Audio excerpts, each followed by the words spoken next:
the Queen has banned a candid 2-hour documentary about the royals from 1969 from being aired to a new generation of viewers, as she's worried about letting the magic seep out. In 1968, the Queen allowed cameras to follow the family for the groundbreaking BBC television documentary, Royal Family, a 2-hour special that was watched by 40 million people around the world when it aired in 1969. The Queen was seen having breakfast, making banal small talk with America's President Nixon, and regaling Philip, Charles, and Princess Anne with an anecdote about Queen Victoria's incredible control when, at a Durbar, an Oriental potentate fell over and shot towards the throne feet first. But the monarch has never allowed it to be shown since, and in a recent ABC documentary, The Story of the Royals, experts revealed why Her Majesty is so reluctant to allow the footage to be seen. Robert Lacey, historical consultant on the Crown, explained they realized that, if they did something like that too often, they would cheapen themselves, letting the magic seep out. Some people say that this would open the floodgates, and therefore after that all the sort of tabloid interest in them would come after, royal biographer Hugo Vickers added. They would want to know more, and more, and more. In a 2011 exhibition, The Queen, Art and Image, at the National Portrait Gallery, Buckingham Palace restricted organisers to only using a 90-second clip from the film. The film and 38 hours of unused footage remains in the Royal Archives at Windsor, where it's off-limits even to the most serious historical researchers. It was in 1968 that Lord Mountbatten's son-in-law, the film producer Lord Brabourne, felt the royal family would benefit if it was seen by the public as being more modern and informal. This view was shared by the Queen's ambitious young Australian press secretary, William Heseltine. Brabourne suggested to Prince Philip that a documentary should be made about the royal family's private life, recommending that Richard Cawston, then head of the BBC's documentary department, should direct the film. The Queen had considerable reservations. She consulted her shrewd mother, the one member of the family whose judgment on matters of public relations was considered impeccable.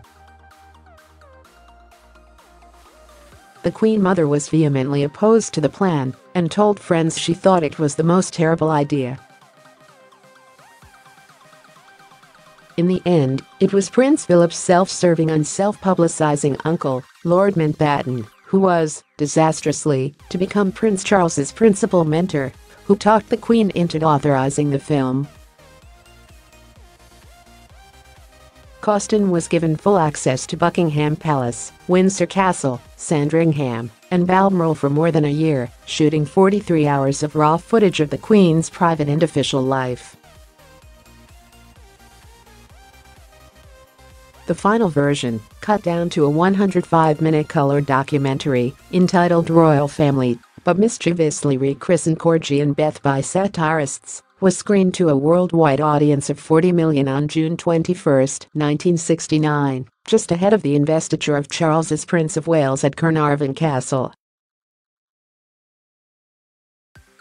We must not let in the daylight upon magic, the Victorian constitutional historian Walter Bagehot had once famously counselled on the subject of monarchical mystique.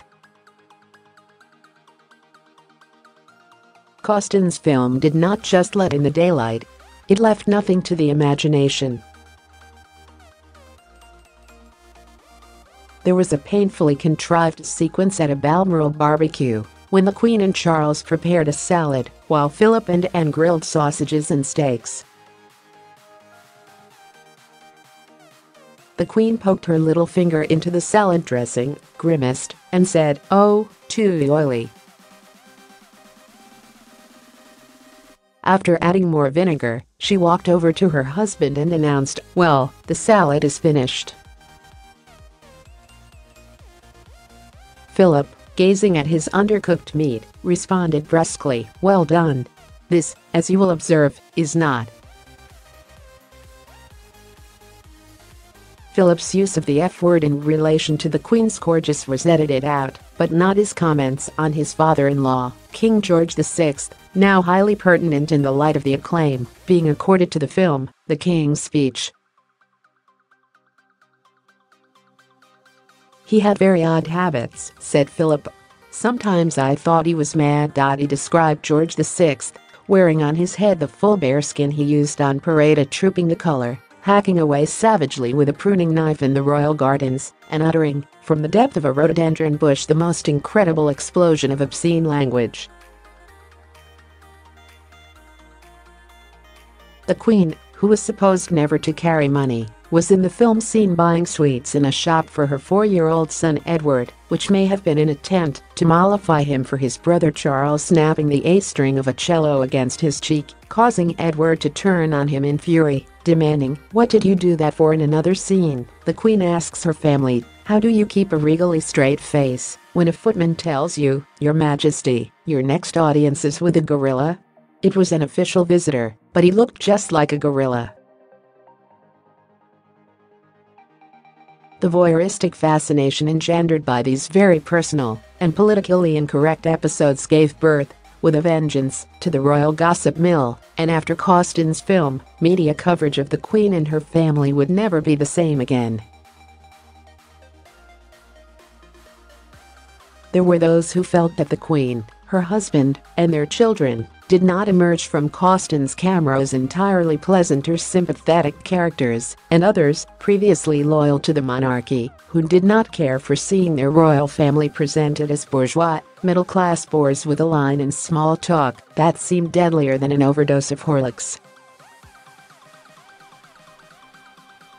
And when the marriages of her children got into terminal difficulties, it became impossible to hide the truth from the media, because Buckingham Palace had already invited the cameras to peep inside the royal doors and examine their private lives,